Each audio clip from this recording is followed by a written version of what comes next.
Pa dobro, evo sad tu smo negde na kraju. Dragane, profesore, ja ne znam više da li vas ostavljam kao prijatelj ili zvanično ovako pred televiziji, ali mislim da ste vi postali neko ko podržava veštačku inteligenciju, možda i iz jednog razloga što u veštačkoj inteligenciji predviđaju da jedino koga neće moći da zamene su umetnici i kreativci.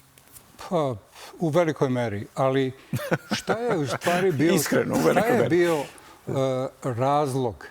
Zašto se civilizacija i čovečanstvo razvijalo?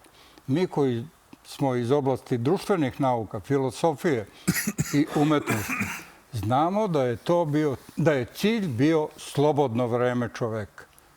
Dakle, uz pomoć veštačke inteligencije se otvara ogroman fundus slobodnog vremena kada sloboda po definiciji, pravo izbora, postaje stvarna sloboda čoveka pojedinca i čoveka kao čovečanstva.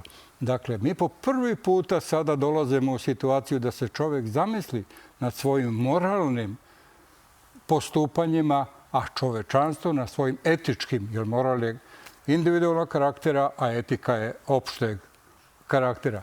Dakle, ostaće puno vremena za bavljanje onim što je čoveku najbliže. To je razlog, ja bi to nazvao glavnom novom profesijom slobode. Da, pa oni sad prebacuju to na tu 2030.